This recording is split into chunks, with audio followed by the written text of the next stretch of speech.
इसके अंदर इक्विलिब्रियम जो है वो किस तरीके से इस्टेब्लिश होता है, संतुलन जो है वो किस तरीके से यहाँ पे निर्धारित होता है, ये हमारा टॉपिक चल रहा था। और मैंने बोला कि भाई यहाँ पे इक्विलिब्रियम को डिसाइड करने के लिए ना हमें पहले कुछ मान्यताएं लेनी होंगी, जिसके बिहाफ पे हम जो है यहाँ पे कीमत और उत्पादन का निर्धारण कर सकते हैं या यहाँ पे संतुलन की बात हो सकती है। तो मैंने आपको इग्नोर इंटरडिपेंडेंस के अंदर कॉर्नेट का मॉडल पढ़ा दिया है। प्रिडिक्ट द मूव के अंदर हमने किंग डिमांड कर्व और स्टैकलबर्ग का मॉडल भी पढ़ लिया है। अब हम क्या पढ़ेंगे, इन दोनों सिचुएशन के अंदर जो इग्नोर इंटरडिपेंडेंस है और जो प्रिडिक्ट द मूव है, यहाँ पे क्या होगा। या पहले वाले केस के अंदर क्या है, पहले वाले केस के अंदर फर्में जो है ये मान के चल रही हैं कि भाई हम जो है एक दूसरे के ऊपर डिपेंड नहीं है, ठीक है। हम जो है एक दूसरे के ऊपर डिपेंड नहीं हैं। हम जो है ना, मतलब मैं जो करूँगी मेरे एक्शन से दूसरी फर्म रिएक्ट नहीं करेगी, मैं को फ़र्क नहीं पड़ता इतना। पहले वाले केस में ये था। दूसरे वाले में जो है, दूसरे वाले में था प्रिडिक्ट द मूव के एक फर्म जो है क्या करती है, एक फर्म जो है ये मान के चलती है कि जैसे मैंने स्टैकलबर्ग का मॉडल आपको पढ़ाया कि एक होती है लीडर और दूसरी होती है फॉलोवर। तो लीडर फर्म को तो सब कुछ पता होता है, वो फॉलोवर फर्म का मूव पहले ही प्रिडिक्ट कर लेती है और उसके अकॉर्डिंगली सब कुछ करती है, ठीक है। अच्छा जी, अब देखिए, अब जो है, अब हम इन दोनों सिनेरियो में क्या है, जो फर्में हैं ना वो ज़्यादा लाभ अर्जित नहीं कर पाएंगी, ठीक है। इन दोनों की वजह से फर्में ज़्यादा लाभ अर्जित नहीं कर पाएंगी। क्यों? क्योंकि यहाँ पे अनसर्टेनिटी जो है वो बहुत ही ज़्यादा है। तो इस अनसर्टेनिटी को दूर करने के लिए और अपने लाभ को अधिकतम करने के लिए एक और यहाँ पे केस है जिसका नाम है इंटरडिपेंडेंस। मतलब यहाँ पर फर्में ये मान के चलती हैं कि हम मिलजुल के अगर काम करेंगे ना, मिलजुल के कीमत, उत्पादन, इन सब चीज़ों का अगर निर्धारण करेंगे तो हमको ज़्यादा से ज़्यादा लाभ जो है वो हो पाएगा एज़ कंपैरिजन टू इन दोनों सिनेरियो के अंदर। अगर हम ये मान के चलेंगे हम एक दूसरे पे निर्भर नहीं, हम अपना अपना करेंगे या एक फर्म दूसरे फर्म का मूव प्रिडिक्ट कर लेगी, इन दोनों केसेस में ज़्यादा लाभ नहीं हो पाएगा। अगर हम ये मान के चलें कि सब मिलजुल के अगर करें कीमत उत्पादन का निर्धारण तो ज़्यादा लाभ अर्जित हो पाएगा। तो इसके अंदर मैंने आपको बोला, इसके अंदर हमें ना दो चीज़ें पढ़नी हैं, ठीक है। इसके अंदर जो है हमको दो चीज़ें पढ़नी है, एक है कार्टल और एक है कीमत नेतृत्व मॉडल, ठीक है जी। तो हम पढ़ेंगे कार्टल क्या होता है, कितने तरीके का होता है, कीमत नेतृत्व मॉडल क्या होता है, कितने तरीके का होता है। एक मिनट रुकिए ज़रा। तो हम जो है ये पढ़ेंगे कि भाई कार्टल जो है ना ये क्या होता है, कार्टल कितने तरीके का होता है, यहाँ पे किस तरीके से कीमत और उत्पादन का निर्धारण होता है। फिर हम पढ़ेंगे कि यार ये कीमत नेतृत्व मॉडल क्या होते हैं, यहाँ पे किस तरीके से डिसाइड होता है, क्या होता है यहाँ पे। तो ये किसके अंदर आते हैं, इंटरडिपेंडेंस के अंदर आते हैं, ये आपको ध्यान रखना है। मतलब यहाँ पे फर्में क्या कर रही हैं, यहाँ पे फर्में जो है ना ये मान के चलिए कि हम दोनों एक दूसरे के ऊपर निर्भर हैं, मिलजुल के जो हैं हम क्या करेंगे, मिलजुल के अगर हम काम करेंगे तो भाई ज़्यादा बेटर माना जाएगा एज़ कंपैरिजन टू ये वाला केस। हम बात करते हैं बेटा सबसे पहले तो कि कार्टल जो है या कार्टेल जो है ये क्या होता है और ये कितने तरीके का होता है। देखिए कार्टेल की अगर हम बात करते हैं तो इसको कहते हैं कार्टेल मॉडल। ये बहुत ही इम्पॉर्टेंट है, दोनों कीमत नेतृत्व भी और कार्टेल का भी। कार्टेल मॉडल की अगर हम बात करते हैं, पहले तो हमको ये समझना है कि कार्टेल होता क्या है। कार्टेल की अगर हम बात करें तो मान लीजिए जब जितनी भी इंडिविजुअली फर्में होती हैं, जब वो आपस में एक होके, यहाँ पे मैं इसका अर्थ लिखता हूँ तो आपको ज़्यादा अच्छे से समझ में आएगा कि इसका अर्थ क्या है। आप यहाँ पे लिखेंगे कि कार्टेल जो है ना क्या है, कार्टेल फर्मों का वह समूह है जो परस्पर मिलजुल कर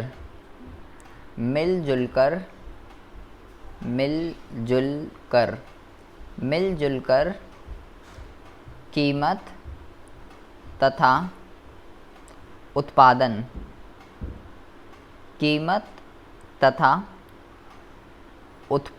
की मात्रा का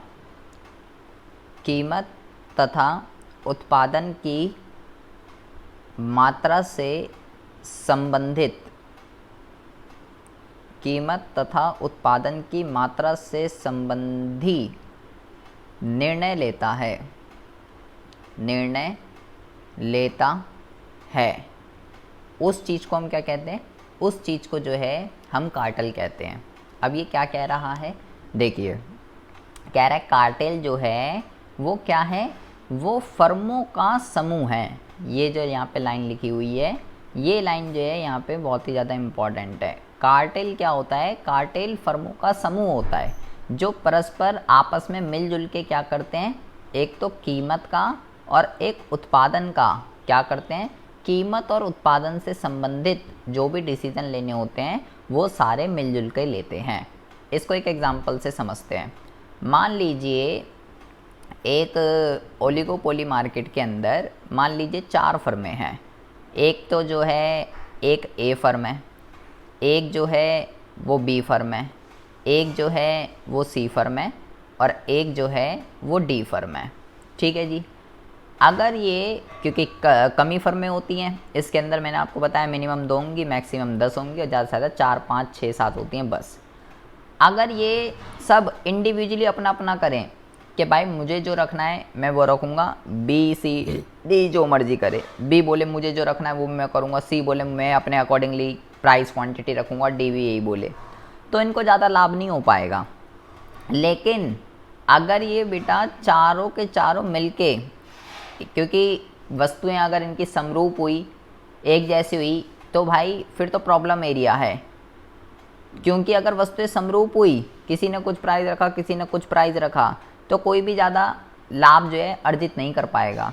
अगर ये चारों मिल के आपस में मिलजुल जाएं, ठीक है, मान लो ये आपस में मिलजुल जाएं ए बी सी डी, ठीक है, ये सब मिल गए और अब मिलकर कितनी कीमत रखनी है अपने प्रोडक्ट की, कितना उत्पादन रखना है अपने प्रोडक्ट का, जिससे चारों को किसी इंडिविजुअल को नहीं, चारों को जो है मैक्सिमम प्रॉफिट अर्न हो सके। अगर इस तरीके से डिटर्मिनेशन हो तो ज़्यादा बेटर रहेगा। कार्टेल का हम यहाँ पे लिख देते हैं, कार्टेल का जो उद्देश्य होता है ना वो क्या होता है, ऐसा क्यों करे ये, मैंने बोला ये ऐसे सब चारों मिलके कीमत और उत्पादन के बारे में क्यों डिसीजन लें, क्योंकि अगर बेटा इंडिविजुअली लेंगे कि मुझे जो करना है मैं तो वो करूँगा, तुम्हें जो करना है वो करो, तो ऐसे तो लाभ नहीं हो पाएगा। अगर मिलजुल के करेंगे तो उससे क्या होगा, उससे जो है मैं यहाँ पे एक वर्ड लिख रहा हूँ, इसको कहते हैं संयुक्त लाभ अधिकतमीकरण। इसका क्या मतलब होता है? संयुक्त लाभ का मतलब क्या हुआ? संयुक्त लाभ का मतलब हो गया जॉइंट प्रॉफिट, मतलब कि किसी एक इंडिविजुअल फर्म को प्रॉफिट मैक्सिमाइज नहीं करना। कार्टेल का उद्देश्य होता है कि भाई उसके अंदर जितनी भी फर्में हैं ए बी सी डी, सबको जो है मैक्सिमम से मैक्सिमम प्रॉफिट होना चाहिए। तो कार्टेल बनाने का केवल एक ही ऑब्जेक्ट है कि भाई उस कार्टेल के अंदर जितनी भी फर्में हैं उन सभी फर्मों को कैसे भी करके मैक्सिमम से मैक्सिमम प्रॉफिट दिलाना। इसलिए कार्टेल क्या है? कार्टेल फर्मों का एक ऐसा ग्रुप है जो कि कीमत और उत्पादन के बारे में निर्णय लेने के लिए परस्पर आपस में क्या करते हैं, मिलजुल के डिसीजन लेते हैं। उस चीज़ को कार्टेल कहते हैं। तो सबसे पहले तो आपको ये समझना है कि भाई कार्टेल होता क्या है। कार्टेल कोई बंदा नहीं है, कार्टेल कोई वो नहीं है, ठीक है, कोई वो नहीं है, मतलब एक को बोर्ड तो होता है जो ये सारी की सारी कार्टेल के अंदर अभी हम आगे पढ़ेंगे। कोई वो नहीं है कि भाई हाँ जी है वो, ऐसा कुछ नहीं है, कोई बंदा वगैरह नहीं है। कार्टेल बस जो फर्मों ने आपस में ग्रुप बना लिया है, फर्मों ने आपस में जो एक ग्रुप बना लिया है, उसी ग्रुप को हम क्या बोलते हैं, उसी ग्रुप को हम कार्टेल कहते हैं। जो कि क्यों बनाया गया है? जो कि इसलिए बनाया गया है कि अगर हम इंडिविजुअली करेंगे तो भाई कोई फ़ायदा नहीं होने का। इससे बढ़िया ग्रुप बना के मिलजुल के आपस में कीमत और उत्पादन के बारे में डिसीजन ले लीजिए, ताकि उसके अंदर जितनी भी फर्में हैं सबको लाभ हो सके। अच्छा, अब इसके अंदर हम जितने भी प्रकार पढ़ेंगे, इसके अंदर जितने भी चीज़ें पढ़ेंगे, वो भाई सबसे पहली बात तो कुछ मान्यताओं के ऊपर बेस है। कार्टेल के अंदर हम जितनी भी चीज़ें पढ़ेंगे वो कुछ मान्यताओं के ऊपर बेस है। जैसे वहाँ पे हमने जितने भी मॉडल पढ़े हैं वहाँ पे भी कुछ मान्यताएं होती है। हर चीज़ का हम जब भी पढ़ेंगे तो बेटा उसकी मान्यताएं होगी। तो सबसे पहली इसकी जो मान्यता है वो क्या है? सबसे पहली इसकी मान्यता ये है कि केवल दो फर्में कार्टेल बनाती हैं। सबसे पहला, केवल दो फर्में कार्टेल बनाती हैं, ये इसकी सबसे पहली मान्यता है। मतलब वही ड्यूपोली का केस है कि केवल बाज़ार में दो ही फर्में हैं, लेकिन ऐसा नहीं है कि दो से ज़्यादा नहीं हो सकती, दो से ज़्यादा भी हो सकती है, ठीक है। लेकिन अभी हम मान्यता ये लेके चल रहे हैं कि दो ही फर्में हैं, ताकि डायग्राम वगैरह हमको आराम से जो है समझ में आता है। कार्टेल का उद्देश्य क्या है? कार्टेल का उद्देश्य संयुक्त, अभी जो ऊपर मैंने आपको बताया, जॉइंट प्रॉफिट को क्या करना है? जॉइंट प्रॉफिट को मैक्सिमाइज करना है, संयुक्त लाभ अधिकतमीकरण करना है, ये कार्टेल का उद्देश्य है। तीसरी मान्यता क्या है? क्रेताओं की जो संख्या है वो तो भाई अधिक है, ठीक है। क्रेताओं की संख्या तो सब में अधिक ही होगी, मतलब खरीदने वालों की संख्या तो हमेशा ज़्यादा ही होगी, चाहे मार्केट कोई सी भी हो। और कहता है कि वस्तु का जो बाज़ार मांग वक्र है, मतलब कितनी डिमांड होने वाली है, वस्तु का बाज़ार मांग वक्र दिया होता है। क्या मार्केट के अंदर डिमांड है उस प्रोडक्ट की, ये कार्टेल को इसकी जानकारी होती है, जिसकी कार्टेल को जानकारी होती है। देखिए जी, कह रहे डिमांड क्या होने वाली है मार्केट के अंदर, इसका पता है, और मांग वक्र कैसा जाएगा, वो ऋणात्मक ढाल वाला ही होगा, और कार्टेल को इस बात का पता है, प्रॉपर नॉलेज है। अब ज़रा ध्यान से समझेंगे। पांचवा कह रहा है फर्मों के लागत वक्र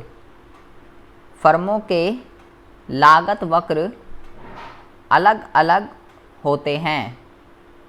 फर्मों के लागत वक्र अलग अलग होते हैं, परंतु कार्टेल को इसकी जानकारी होती है, ठीक है, परंतु कार्टेल को इसकी जानकारी होती है।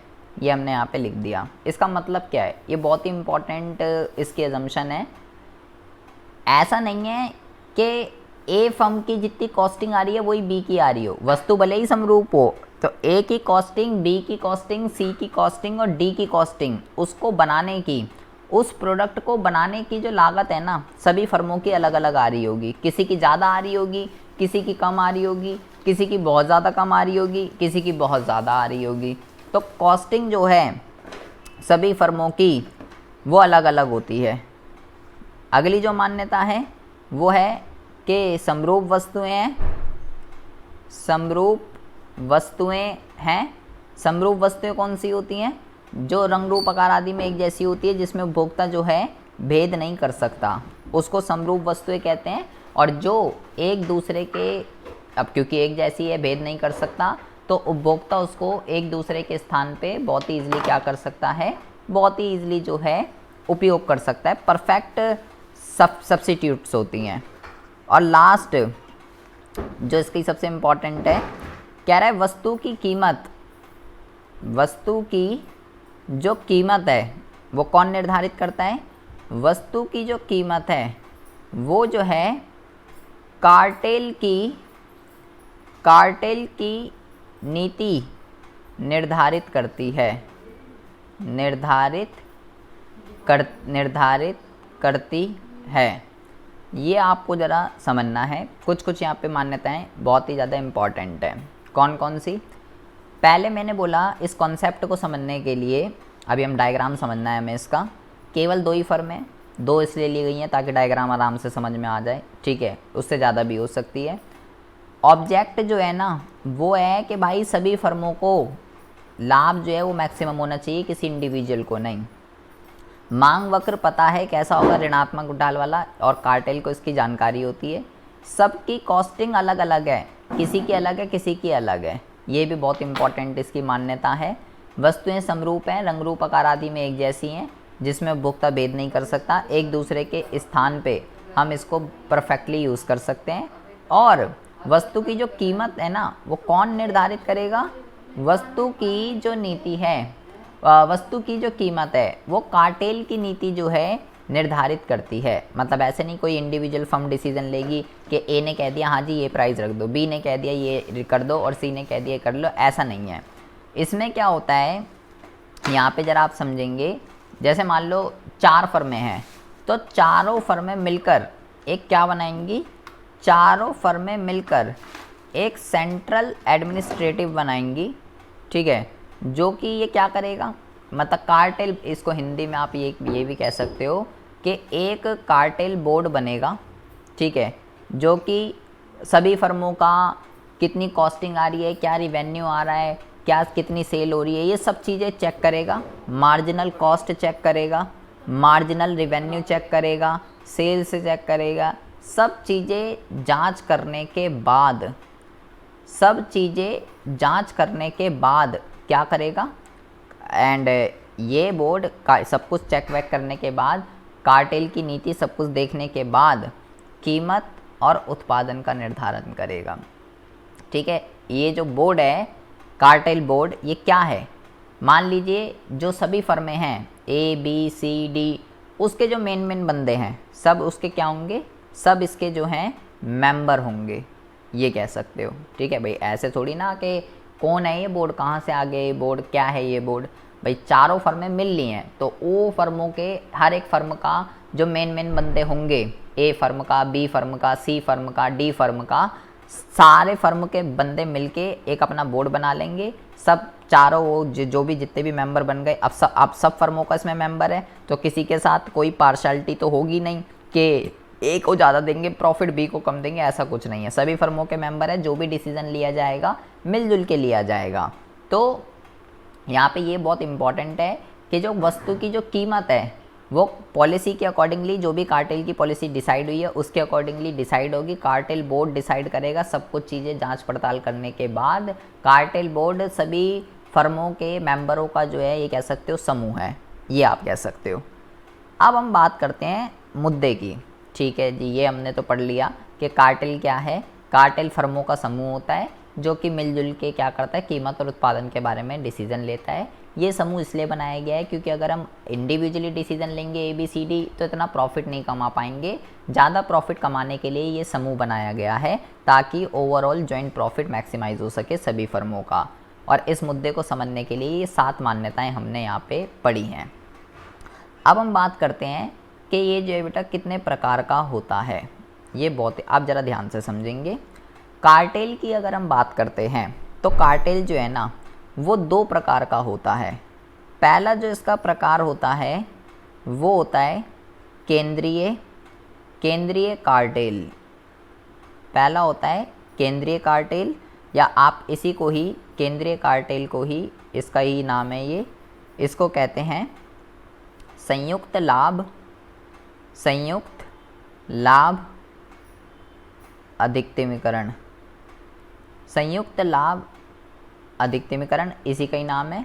और दूसरा जो कार्टेल होता है उसको कहते हैं बाजार सहभागी कार्टेल। अब क्वेश्चन ये है, सबसे पहले हम पढ़ेंगे कि ये क्या होता है, ये केंद्रीय कार्टेल, फिर हम पढ़ेंगे ये क्या होता है। दोनों ही कार्टेल इम्पॉर्टेंट है। तो पहले हम ज़रा इसके रिगार्डिंग बात करते हैं। ये वाला केंद्रीय कार्टेल या संयुक्त लाभ अधिकतमीकरण कार्टेल जो है ये आपका क्या होता है। देखिए इसका जो डायग्राम है ना बेटा, ये बहुत ही ज़्यादा इजी है, जो हमने थर्ड डिग्री प्राइस डिस्क्रिमिनेशन के अंदर डायग्राम पढ़ा है। अगर आपको कुछ याद है, थर्ड डिग्री प्राइस डिस्क्रिमिनेशन में एक हमने डायग्राम पढ़ा था, या ये कह सकते हो डिस्क्रिमिनेटरी के अंदर मैंने आपको एक डायग्राम पढ़ाया था कि यहाँ पे डिस्क्रिमिनेटरी मोनोपोली के अंदर किस तरीके से कीमत और उत्पादन का निर्धारण होता है। बिल्कुल वैसे ही जैसे डिस्क्रिमिनेटरी वाला था, बिल्कुल वैसे ही इसका जो है डायग्राम बनने वाला है। यहाँ पे जो है हम ले लेते हैं फर्म ए, अगर वो डायग्राम आपको आता है तो ईज़िली आपको ये समझ में आ जाएगा। यहाँ पे हम ले लेते हैं फर्म ए, यहाँ पे फर्म ए का डायग्राम है, ये हो गया वाई एक्सिस, ये हो गया एक्स एक्सिस, ये एक्स है, ये वाई है और ये ज़ीरो है। यहाँ पे हम ले लेते हैं, यहाँ पे हम ले लेते हैं, ये हो गया फर्म ए, ये हो गया फर्म बी।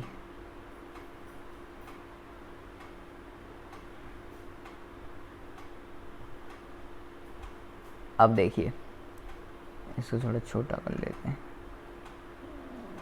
ये हो गया आपका फर्म बी एक्स वाई, और ये यहाँ पे आपको बनाना है बाज़ार, मार्केट, मतलब दोनों का सम है, ये ए प्लस बी कह सकते हो।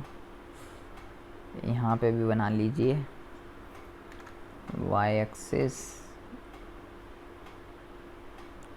और ये हो गया आपका एक्स एक्सिस, ये एक्स एक्सिस और ये वाई एक्सिस, ये ओरिजिन हो गया, ये इसका ओरिजिन हो गया। अब ज़रा बेटा ध्यान से समझेंगे अब डायग्राम कैसे बनेगा। देखिए, सबसे पहले हम बात करते हैं फर्म ए की। कौन सा डायग्राम बनाना है हमें यहाँ पे, पहले तो मैं आपको वो बता देता हूँ। आपको यहाँ पे जो डायग्राम बनाना है, जो हमने एक तो मैंने आपको बोला जो डिस्क्रिमिनेटरी वाला हमने पढ़ा था, वैसा ही कुछ डायग्राम बनाना है, और एक वो पढ़ा था सुपर नॉर्मल प्रॉफिट का जो हमने डायग्राम पढ़ा था, ठीक है, जिसमें एवरेज कॉस्ट कर्व नीचे की तरफ बनता है। तो कैसे इसका डायग्राम बनेगा ये ज़रा आपको यहाँ पे समझना है। मान लीजिए अगर आप यहाँ पे AR-MR कर्व बनाना चाहते हैं तो वो भी आप नहीं, AR-MR कर्व तो सॉरी बनेगा नहीं। आप यहाँ पे जो है एक काम कीजिए, डायग्राम किस तरीके से बनाना है, आप पहले यहाँ पे फर्म ए पे जो है आप गैप रखिए ज़्यादा, यहाँ से ऐसे लाइन को ड्रॉ कीजिए और इसको बना दीजिए इधर को, ठीक है। ऐसे ही फर्म बी में भी बना दीजिए, लेकिन फर्म बी में यहाँ पे मैंने बहुत ज़्यादा गैप रखा है, ठीक है, यहाँ पे गैप ज़्यादा रख दीजिए, और यहाँ पे जो है गैप, यहाँ पे जो है गैप कम रख दीजिए। ये जो है इसको नाम दीजिए QA और इसको जो है नाम दीजिए QB, ठीक है जी। अब आपको क्या करना है, अब आपको यहाँ से देखेंगे MC कर्व को ड्रॉ करना है, ठीक है। तो मान लीजिए ये जो है MC कर्व हो गया फर्म A का, सिमिलरली यहाँ पे भी ड्रॉ कर देंगे। ये जो है MC कर्व हो गया, ये जो है MC कर्व हो गया फर्म B का, ठीक है। अब आ जाइए इधर मार्केट B पे, और जहाँ पे ये MC कर्व, ये जो पॉइंट आ रहा है ये वाला, ये इसको यहाँ पे कट कर रहा है, इसको जो है इधर मिला दीजिए, इसको जो है इधर मिला दीजिए, ये आ गया इधर, ठीक है। अब आपको क्या करना है, इधर मार्केट पे यहाँ पे आपको क्या करना है, इक्विलिब्रियम की पूरी कंडीशन बनानी है। देखिए मान लीजिए यहाँ पे मान लिया कि डिमांड कर्व जो है, हमको पता है कि डिमांड कर्व क्या होने वाला है, बाज़ार का मांग वक्र हमको पता है। तो ये जो है ये हो गया AR कर्व को ही डिमांड कर्व कहते हैं, क्योंकि हमने यहाँ माना है कि हमको जो है बाज़ार मांग वक्र हमको पता है, ठीक है। तो ये हो गया आपका यहाँ पे, ये हो गया यहाँ पे आपका AR कर्व और डिमांड कर्व। ये जो है ये हो गया आपका एम आर कर्व, ठीक है, ये ए आर कर्व, ये एम आर कर्व। किसका ए आर कर्व और एम आर कर्व? मार्केट का है, बाजार का, मतलब फर्म ए और फर्म बी दोनों का है ये, ए और बी दोनों का ए आर मिला के और दोनों का M R. M C curve को ड्रॉ कर देंगे, तो एम सी कर्व को मान लीजिए, एम सी कर्व को मान लीजिए मैंने जो है ये ड्रॉ कर दिया यहाँ पे। अब इक्विलिब्रियम की कंडीशन कहाँ पे पूरी हो रही है? एम आर एम सी को कहाँ पे कट कर रहा है? एम आर एम सी को जो है इस पॉइंट पे, एम आर एम सी को जो है इस पॉइंट पे कट कर रहा है, ठीक है। तो ये यहाँ से लाइन खींच देंगे, इसको नाम दे देंगे Q, ठीक है, और इसको भी यहाँ से जो है ओके कर देंगे। यहाँ से अभी जो है इसको इरेज कर देते हैं हम, यहाँ से इसको जो है ये जो है ये यहाँ से अभी इसको इरेज कर दीजिए। अब इसको हम ड्रॉ करेंगे दोबारा। अब आपको क्या करना है, इक्विलिब्रियम तो भाई यहाँ पे पूरा हो रहा है, ये इक्विलिब्रियम का पॉइंट है, क्योंकि एम आर और एम सी इस पॉइंट पे आपस में क्या हो रहे हैं, एम आर और एम सी इस पॉइंट पे जो है आपस में बराबर हो रहे हैं। ये ए फर्म की मार्जिनल कॉस्ट है, ये बी फर्म की मार्जिनल कॉस्ट है, ठीक है। अब आपको क्या करना है, जहाँ पे इक्विलिब्रियम आता है वहीं से हम लाइन खींचते हैं ऊपर की तरफ, और ये क्या है, यही प्राइस होता है। तो प्राइस क्या डिसाइड हो गए, प्राइस जो है डिसाइड हो गए आपके, इसको सीधा बना लेते हैं, प्राइस जो है डिसाइड हो गए आपके ये, ठीक है। इसको अब ये जो प्राइस डिसाइड हुए हैं ये प्राइस आ गए। अब ये जो प्राइस डिसाइड हुए हैं आपको क्या करना है, यहाँ से इस प्राइस से, क्वांटिटी से तो मैं लाइन खींच ही चुका हूँ, प्राइस से भी और क्वांटिटी यहाँ से इक्विलिब्रियम से, ये वाली लाइन तो मैं खींच चुका हूँ। यहाँ से भी आपको क्या करना है, यहाँ से भी आपको लाइन ड्रॉ करनी है। इसको जो है इस लाइन को इधर ले आइए,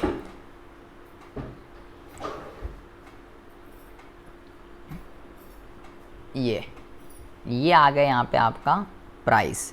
इसको पी नाम, चाहो तो पी डैश नाम दे दीजिए, और हाँ पी डैश नाम दे दीजिए, इसको भी पी डबल डैश नाम दे दीजिए, ठीक है। यहाँ पे ये आ गया इसका प्राइस, ये आ गए क्वांटिटी। सबसे पहली बात तो आपको इतना डायग्राम आपको समझ में आना चाहिए कि ये मैंने डायग्राम क्या बनाया है। मैंने क्या करा है, फर्म ए का और फर्म बी का क्या करा मैंने, पहले मैंने नॉर्मल एक यहाँ पे लाइन खींची क्वांटिटी की, ठीक है। यहाँ मैंने ए आर और एम आर कर्व क्यों नहीं बनाया, क्योंकि बेटा ये फर्म है। मैंने यहाँ ऐसा क्यों नहीं बताया, क्योंकि ओलिगोपोली के अंदर मांग वक्र फर्म का पता ही नहीं होता ना कि क्या होगा, इसलिए मैंने यहाँ पे ड्रॉ नहीं कर सकता, ठीक है जी। अच्छा, यहाँ पे क्यों ड्रॉ करा, क्योंकि ऊपर अभी मैंने मान्यता ले ली कि भाई मेरे को तो पता है A R curve, demand curve मेरे को पता है, तो डिमांड कर्व मेरे को पता है बाजार का, इसलिए हमने यहाँ पे ड्रॉ किया है।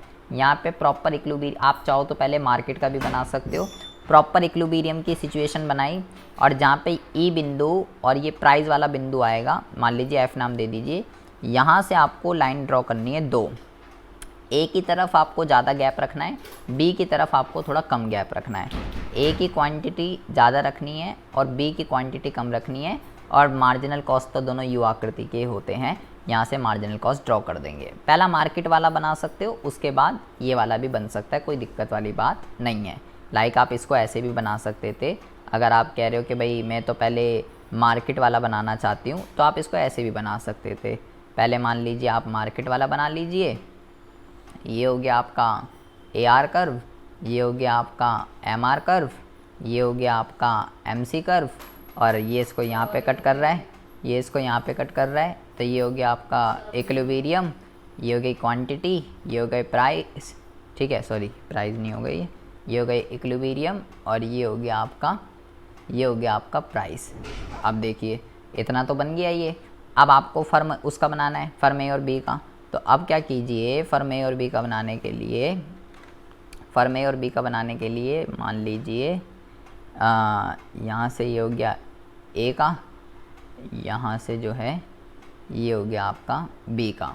अब आपको क्या करना है, यहाँ से पहले लाइन ड्रॉ कर लीजिए, यहाँ से पहले लाइन ड्रॉ कर लीजिए इसकी, और इस वाली प्राइस लाइन को भी एक्सटेंड कर दीजिए, इस वाली लाइन को भी एक्सटेंड कर दीजिए इस तरफ, ये हो गई पी की। अब क्या करना है, अब आपको इजी लग रहा होगा, देखिए ये हो गया एक्स, ये हो गया वाई, ये हो गया वाई, ये हो गया एक्स, ठीक है, ये ओरिजिन और ये एक्स। अब आपको क्या करना है, अब आपको इधर फर्म का मार्जिनल कॉस्ट कर्व ड्रॉ करना है। तो मैंने बोला यहाँ थोड़ा गैप ज़्यादा रख दीजिए, ठीक है, यहाँ थोड़ा गैप ज़्यादा रख दीजिए, इसको नाम दे दीजिए क्यू ए, और यहाँ थोड़ा गैप जो है कम रख दीजिए, इसको नाम दे दीजिए क्यू बी। और अब इस पॉइंट पे, इस पॉइंट से ये जब यहाँ पे मार्जिनल कॉस्ट आ रही थी, तो मार्जिनल कॉस्ट जो ड्रॉ करनी है वो यहीं से जानी चाहिए फर्म ए की, ये मार्जिनल कॉस्ट है फर्म ए की, और यहीं से मार्जिनल कॉस्ट जानी चाहिए, यहीं से मार्जिनल कॉस्ट जानी चाहिए फर्म बी की, क्योंकि यहीं पे इक्विलिब्रियम आ रहा है। अरे यार, ये आ गई आपकी फर्म बी की।